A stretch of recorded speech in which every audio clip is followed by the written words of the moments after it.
सचमुच 1.5 महीने तक चंदर को होश नहीं रहा कि कहाँ क्या हो रहा है।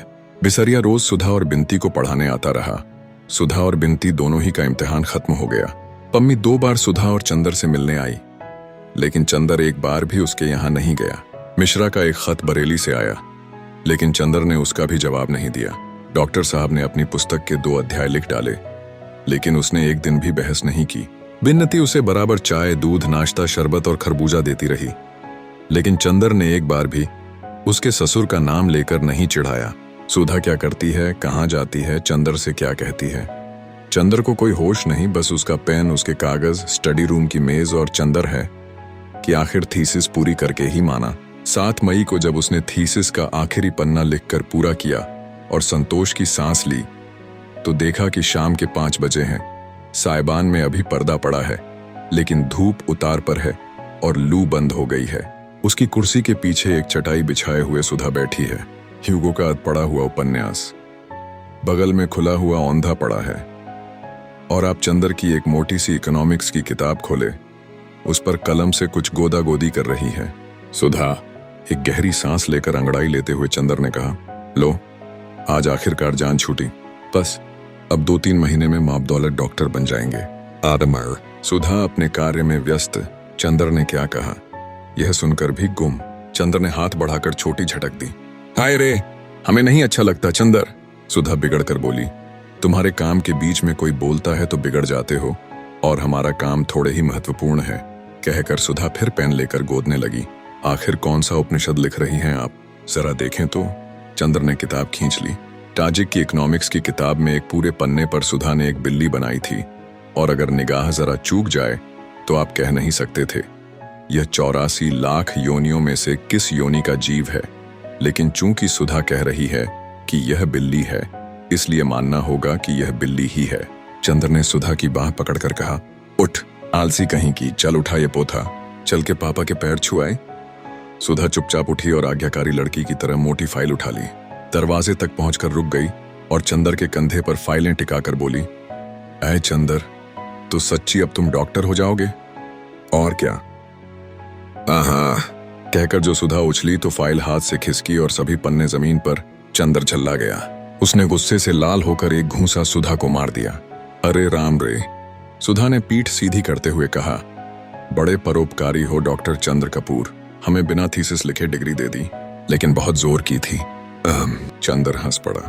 खैर, दोनों पापा के पास गए। वे भी लिखकर ही उठे थे और शरबत पी रहे थे। चंदर ने जाकर कहा, पूरी हो गई, और झुककर पैर छू लिए। उन्होंने चंदर को सीने से लगाकर कहा, बस बेटा, अब तुम्हारी तपस्या पूरी हो गई। अब जुलाई से यूनिवर्सिटी में जरूर आ जाओगे तुम। सुधा ने पोथा कोच पर रख दिया और अपने पैर बढ़ाकर खड़ी हो गई। ये क्या? पापा ने पूछा। हमारे पैर नहीं छुएंगे क्या? सुधा ने गंभीरता से कहा, चल पगली, बहुत बदतमीज होती जा रही है। पापा ने कृत्रिम गुस्से से कहा, चंदर, बहुत सिरछड़ी हो गई है, जरा दबा कर रखा करो। तुमसे छोटी है कि नहीं? अच्छा पापा, अब आज मिठाई मिलनी चाहिए, सुधा बोली। चंदर ने थीसिस खत्म की है। जरूर जरूर बेटी। डॉक्टर शुक्ला ने जेब से 10 का नोट निकालकर दे दिया। जाओ, मिठाई मंगवाकर खाओ तुम लोग। सुधा हाथ में नोट लिए उछलते हुए स्टडी रूम में आई, पीछे पीछे चंदर। सुधा रुक गई और अपने मन में हिसाब लगाते हुए बोली, 10 रुपए पौंड ऊन, 1 पौंड में 8 लच्छी, 6 लच्छी में 1 शाल, बाकी बची 2 लच्छी। 2 लच्छी में 1 स्वेटर, बस 1 बिनती का स्वेटर, 1 हमारा शाल। चंदर का माथा ठनका। अब मिठाई की उम्मीद नहीं, फिर भी कोशिश करनी चाहिए। सुधा, अभी से शाल का क्या करोगे? अभी तो बहुत गर्मी है, चंदर बोला। अब की जाड़े में तुम्हारा ब्याह होगा, तो आखिर हम लोग नई नई चीज का इंतजाम करें ना। अब डॉक्टर हुए, अब डॉक्टर नहीं आएंगी, सुधा बोली। खैर, बहुत मनाने बहलाने फुसलाने पर सुधा मिठाई मंगवाने को राजी हुई। जब नौकर मिठाई लेने चला गया तो चंदर ने चारों ओर देखकर पूछा, कहाँ गई बिनती? उससे भी बुलाओ कि अकेले अकेले खा लोगी। वो पढ़ रही है मास्टर साहब से। क्यों? इम्तिहान तो खत्म हो गया, अब क्या पढ़ रही है? चंद्र ने पूछा। विदुषी का दूसरा खंड तो दे रही है ना सितंबर में, सुधा बोली। अच्छा, बुलाओ बिसरिया को भी। और चंद्र बोला, अच्छा मिठाई आने दो, सुधा ने कहा और फाइल की ओर देखकर कहा, मुझे इस कमबख्त पर बहुत गुस्सा आ रहा है। क्यों? इसकी वजह से तुम 1.5 महीने सीधे से बोले तक नहीं। इम्तिहान वाले दिन सुबह सुबह तुम्हें हाथ जोड़ने आई तो तुमने सिर पर हाथ भी नहीं रखा। सुधा ने शिकायत के स्वर में कहा। तो अब आशीर्वाद दे दें, अब तो खत्म हुई थीसिस। अब जितना चाहो बात कर लो। थीसिस न लिखते तो फिर तुम्हारे चंदर को उपाधि कहां से मिलती? चंदर ने दुलार से कहा। तो फिर कन्वोकेशन पर तुम्हारी गाउन हम पहनकर फोटो खिंचाएंगे। सुधा मचल कर बोली। इतने में नौकर मिठाई ले आया। जाओ बिंती जी को बुला लाओ, चंद्र ने कहा। बिंती आई। तुम पढ़ चुकी? चंद्र ने पूछा। अभी नहीं, बिंती बोली। अच्छा, अब आज पढ़ाई बंद करो, उन्हें भी बुला लाओ, मिठाई खाई जाए, चंद्र ने कहा। अच्छा कहकर बिनती जो मुड़ी तो सुधा बोली। अरे लालचिन, ये तो पूछ ले कि मिठाई काहे की है। मुझे मालूम है, बिनती मुस्कुराती हुई बोली। उनके यहाँ आज गए होंगे, पम्मी के यहाँ, फिर आज कुछ उस दिन जैसी बात हुई होगी। सुधा हंस पड़ी। चंदर झेंप गया। बिनती चली गई बिसरिया को बुलाने। अब तो ये तुमसे बोलने लगी। सुधा ने कहा। हाँ, ये है बड़ी सुशील लड़की और बहुत शांत, हमें बहुत अच्छी लगती है। बोलना तो जैसे आता ही नहीं इसे। हाँ, लेकिन अब खूब सीख रही है। इसकी गुरु मिली है गेसु, हमसे भी ज्यादा गेसु से पटने लगी है इसकी। दोनों ब्याह करने जा रही हैं और दोनों उसी की बातें करती हैं जब मिलती हैं तब। सुधा बोली। और कविता भी करती है यह, तुम एक बार कह रही थी? चंद्र ने पूछा। नहीं जी, असल में एक बड़ी सुंदर सी नोटबुक थी, उसमें यह जाने क्या लिखती थी, हमें नहीं दिखाती थी। बाद में हमने देखा कि एक डायरी है, उसमें धोबी का हिसाब लिखती थी। तो कविता नहीं लिखती? ताज्जुब है, वरना 16 बरस के बाद प्रेम करके कविता करना तो लड़कियों का फैशन हो गया है, उतना ही व्यापक जितना उलटा पल्ला ओढ़ना। अरे चंद्र बोला। चला तुम्हारा नारी पुराण। सुधा बिगड़ी। मिठाई खाने वाले आए। आगे आगे बिनती, पीछे पीछे बिसरिया। अभिवादन के बाद बिसरिया बैठ गया। कहो बिसरिया, तुम्हारी शिष्या कैसी है? बस अद्वितीय, कवि बिसरिया ने सिर हिलाकर कहा। सुधा मुस्कुरा दी चंदर की ओर देखकर। और ये सुधा कैसी थी? बस अद्वितीय, बिसरिया ने उसी तरह कहा। दोनों अद्वितीय हैं? साथ ही चंदर ने पूछा। सुधा और बिनती दोनों हंस दी। बिसरिया नहीं समझ पाया कि उसने कौन सी हंसने की बात की थी, और जब नहीं समझ पाया तो पहले सिर खुजलाने लगा, फिर खुद भी हंस पड़ा। उसकी हंसी पर तीनों और हंस पड़े। चंद्र मास्टर साहब भी खूब हैं। एक दिन बिनती को महादेवी की वह कविता पढ़ा रहे थे, विरह का जलजात जीवन, तो पढ़ते पढ़ते बड़ी गहरी सांस भरने लगे। चंदर और बिनती दोनों हंस पड़े। बिसरिया पहले तो खुद हंसा, फिर बोला। हाँ भाई, क्या करें कपूर, तुम तो जानते ही हो मैं बहुत भावुक हूँ, मुझसे बर्दाश्त नहीं होता। एक बार तो ऐसा हुआ कि पर्चे में एक करुण रस का गीत आ गया अर्थ लिखने को। मैं उसे पढ़ते ही इतना व्यथित हो गया कि उठकर टहलने लगा। प्रोफेसर समझे मैं दूसरे लड़के की कॉपी देखने उठाऊं तो उन्होंने निकाल दिया। मुझे निकाले जाने का अफसोस नहीं हुआ, लेकिन कविता पढ़कर मुझे बहुत रुलाई आई। सुधा हंसी तो चंदर ने आंख के इशारे से मना किया और गंभीरता से बोला। हाँ भाई बिसरिया, सो तो सही है ही, तुम इतने भावुक न हो तो इतना अच्छा कैसे लिख सकते हो? तो तुमने पर्चा छोड़ दिया? हाँ, मैं पर्चे वगैरह की क्या परवाह करता हूँ, मेरे लिए इन सभी वस्तुओं का कुछ भी अर्थ नहीं। मैं भावना की उपासना करता हूँ। उस समय परीक्षा देने की भावना से ज्यादा सबल उस कविता की करुण भावना थी, और इस तरह मैं कितनी बार फेल हो चुका हूँ। मेरे साथ वो पढ़ता था ना, हरिहर टंडन, वह अब बस्ती कॉलेज का प्रिंसिपल है।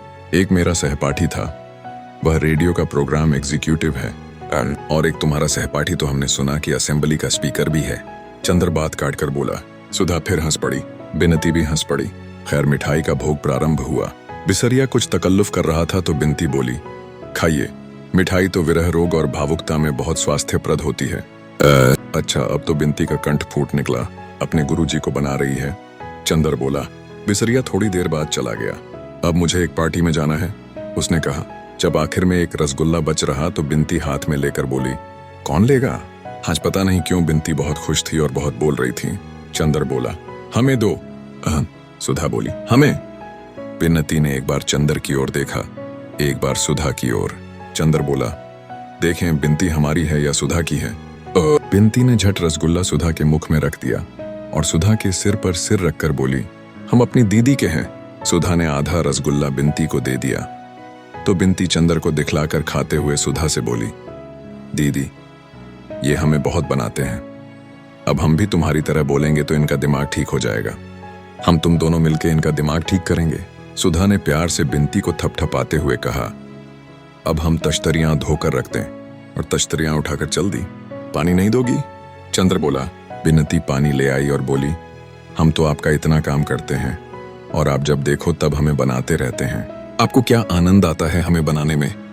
चंदर ने पल भर बिनती की ओर देखा और बोला, असल में बनने के बाद जब तुम झेंप जाती हो तो हाँ ऐसे ही। बिनती ने फिर झेंप कर मुंह छिपा लिया और लाज से सकुचाकर इंद्रवधू बन गई। बिनती देखने सुनने में बड़ी अच्छी थी। उसकी गठन तो सुधा की तरह नहीं थी, लेकिन उसके चेहरे पर एक फिरोजी आभा थी जिसमें गुलाल के डोरे थे। आंखें उसकी बड़ी बड़ी और पलकों में इस तरह डोलती थीं जैसे किसी सुकुमार सीपी में कोई बहुत बड़ा मोती डोले। झेंपती थी तो मुंह पर सांझ मुस्कुरा उठती थी और गालों में फूलों के कटोरों जैसे दो छोटे छोटे गड्ढों।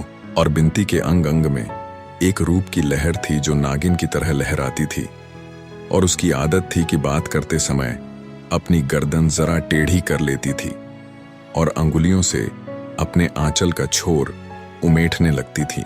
इस वक्त चंदर की बात पर झेंप गई और उसी तरह आंचल के छोर को उमेटती हुई मुस्कान छिपाकर उसने ऐसी निगाह से चंदर की ओर देखा जिसमें थोड़ी लाज, थोड़ा गुस्सा, थोड़ी प्रसन्नता और थोड़ी शरारत थी। चंदर एकदम बोला उठा, अरे सुधा, सुधा, जरा बिनती की आंख देखो इस वक्त। सो आई अभी। बगल के कमरे में तश्तरी रखते हुए सुधा बोली, बड़े खराब हैं आप। बिनती बोली, हाँ बनाओगी ना आज से हमें? हमारा दिमाग ठीक करोगी ना?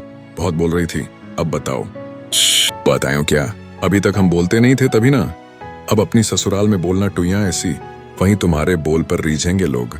और चंदर ने फिर छेड़ा, छे राम राम, ये सब मजाक हमसे मत किया कीजिए। दीदी से क्यों नहीं कहते, जिनकी अभी शादी होने जा रही है? अभी उनकी कहाँ, अभी तो तय भी नहीं हुई। तय ही समझिए, फोटो इनकी उन लोगों ने पसंद कर ली। अच्छा एक बात कहें, मानिएगा। बिनती बड़े आग्रह और दीनता के स्वर में बोली। क्या? चंद्र ने आश्चर्य से पूछा। बिन्नती आज सहसा कितना बोलने लगी है। बिनती बोली, नीचे जमीन की ओर देखती हुई, आप हमसे ब्याह के बारे में मजाक न किया कीजिए, हमें अच्छा नहीं लगता। ओह, ब्याह अच्छा लगता है लेकिन उसके बारे में मजाक नहीं। गुड़ खाया गुलगुले से परहेज। हाँ यही तो बात है। बिनती सहसा गंभीर हो गई। आप समझते होंगे कि मैं ब्याह के लिए उत्सुक हूं, दीदी भी समझती हैं, लेकिन मेरा ही दिल जानता है कि ब्याह की बात सुनकर मुझे कैसा लगने लगता है। लेकिन फिर भी मैंने ब्याह करने से इनकार नहीं किया। खुद दौड़ दौड़क कर उस दिन दुबे जी की सेवा में लगी रही, इसलिए कि आप देख चुके हैं कि माँ का व्यवहार मुझसे कैसा है। आप यहाँ इस परिवार को देखकर समझ नहीं सकते कि मैं वहाँ कैसे रहती हूँ, कैसे माँ जी की बातें बर्दाश्त करती हूँ। वह नरक है मेरे लिए, माँ की गोद नरक है और मैं किसी तरह निकल भागना चाहती हूँ। कुछ चैन तो मिलेगा। बिनती की आंखों में आंसू आ गए और सिसकती हुई बोली, लेकिन आप या दीदी जब यह कहते हैं तो मुझे लगता है कि मैं कितनी नीच हूँ, कितनी पतित हूँ कि खुद अपने ब्याह के लिए व्याकुल हूँ। लेकिन आप ना कहा करें तो अच्छा है। बिनती को आंसुओं का तार बंध गया था। सुधा बगल के कमरे से सब कुछ सुन रही थी। आई और चंदर से बोली, बहुत बुरी बात है चंदर। बिन्नती, क्यों रो रही हो रानी? बुआ का स्वभाव ही ऐसा है, उससे हमेशा अपना दिल दुखाने से क्या लाभ। और पास जाकर उसको छाती से लगाकर सुधा बोली, मेरी राज दुलारी, अब रोना मत। अच्छा, हम लोग कभी मजाक नहीं करेंगे, बस अब चुप हो जाओ। रानी बिटिया की तरह जाओ, मुंह धोआओ। बिनती चली गई। चंद्र लज्जित सा बैठा था। लो, अब तुम्हें भी रुलाई आ रही है क्या? सुधा ने बहुत दुलार से कहा, तुम उससे ससुराल का मजाक मत किया करो, वो बहुत दुखी है और बहुत कदर करती है तुम्हारी। और किसी की मजाक की बात और है, हम या तुम कहते हैं तो उसे लग जाता है। अच्छा, वो कह रही थी तुम्हारी फोटो उन लोगों ने पसंद कर ली है। चंदर ने बात बदलने के ख्याल से कहा, और क्या कोई हमारी शक्ल तुम्हारी तरह है कि लोग नापसंद कर दें? सुधा अकड़ कर बोली, नहीं सच सच बताओ। चंदर ने पूछा। अरे जी, लापरवाही से मुंह बिचकाकर सुधा बोली, उनके पसंद करने से क्या होता है, मैं ब्याह नहीं करूंगी। तुम इस फेर में न रहना कि हमें निकाल दोगे यहां से। इतने में बिनती आ गई, वह भी उदास थी।